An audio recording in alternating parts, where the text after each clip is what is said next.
February 1921. Merriwick Asylum rose like a massive gray stain among the snow-covered pine forests at the foot of the Alps. Isolated from the outside world, forgotten over the years, no one cared anymore how many lived or died inside. Thomas Granger was sent into this stone-walled tomb. He was neither guilty nor insane, or so he believed. People said different things about him. Some claimed he had burned his wife. Others said he had harmed his students.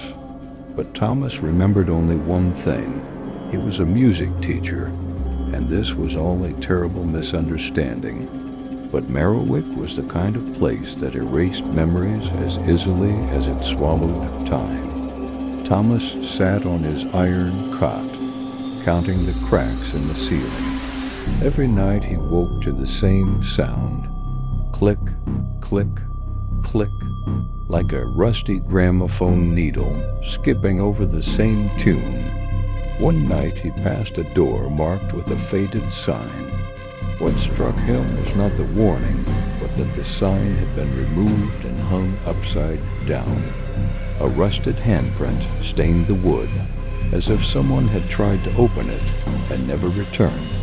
Behind the door, a soft murmur echoed. Not quite a whisper, more like a voice talking to itself, distorted and looping. Thomas pressed his ear to the door. The murmurs began to form words.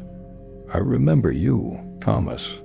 When you left me, the room was on fire. He stumbled back, breath caught in his throat. He had never opened that door, but the voice, it was familiar. A child's voice, buried deep in his memory, long forgotten. At night, the hallways began to shift. Doors no longer led to the same places. Sometimes he would enter one room and exit into another floor. The mirrors moved, the windows disappeared. And one day in the dining hall, a patient looked him straight in the eye and whispered, "The echo room is calling you, Thomas, and you never really left." That night, Thomas walked toward the door. His throat clenched. The door, once silent and rusted, now trembled. Something behind it was breathing. He reached out. The handle was cold like dead skin. But before he could turn it, the door creaked open on its own. Inside was not darkness. Worse, it was light. Pale, unnatural light from above that seemed to freeze time and erase space. The room was made entirely of mirrors. Every wall, the floor, even the ceiling, reflected him. He didn't want to look, but his eyes betrayed him. Dozens of versions of himself stared back, but one reflection was wrong. In the far left corner, one reflection did not mirror him. It was turned, looking away at something in the corner of the room. Thomas turned around. There was nothing there. But in the mirror, there was a child, burned, skin flaking. His mouth moved, though there was no sound.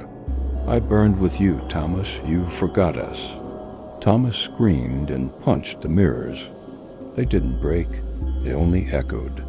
His screams multiplied, bounced back at him. He could no longer tell which voice was his. He fled, returned to his room, but it had changed. The number on the door was wrong. His bed was flipped, and the walls were smeared with charcoal writing. Time is a lie. Rooms are false. Thomas is already dead. After that night, nothing stayed the same. Thomas wandered like a sleepwalker. The hallways grew longer. The walls leaned toward him. His reflection no longer recognized him. One night, he saw a shadow at his door, a small silhouetted child, but its shadow moved across the ceiling instead of the floor. "Who are you?" Thomas asked. The child didn't answer. It only pointed to the archive room. Thomas followed. The air grew heavy and cold. In the dusty shelves, he found a file with a name carved into the leather. Name, William Granger, born 1907. Next of kin, Father Thomas Granger. He dropped it. His blood ran cold. This couldn't be. He had no child. At least he thought he didn't. On the last page was one sentence. Remember why you walked out of the burning room. The memories crashed down on him. A house in flames, a crying child inside, and Thomas standing outside, watching. His mind had told him another story. His wife died. It was an accident. He wasn't to blame. But the truth was simpler. He ran. He left his son inside. One last time he entered the echo room. The door welcomed him now. The mirrors waited. This time he saw not one, but hundreds of Thomas reflections. Some wept, some screamed, some stood still, but one had its back turned. It turned slowly and said, "You always come back," because outside never existed. Thomas felt the floor tremble. The mirrors cracked from the inside. Something was trying to escape. A burned hand reached through, then a face, then William. The boy stepped out from the mirror into the burning memory of that night.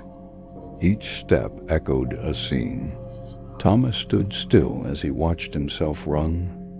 His wife stood in the flames. She turned to him and said, "You left our son because you were afraid." The echo room wasn't a place. It was a prison of guilt. Time looped. Every night, the same question. "Dad?" This time, Thomas reached out, took the boy's hand, and for the first time the room fell silent. Not peaceful silence, the kind of silence that comes after the screaming ends. William smiled. "We can go now, Dad."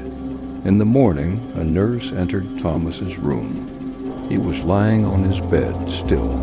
His eyes were open, but lifeless. In his hand was a half-burned wooden toy horse, a faint smile on his lips. The report read, Thomas Granger, heart failure. Cause of death, unknown.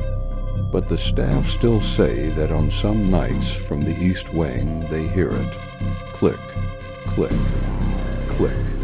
The echo room is still there, and sometimes someone whispers back,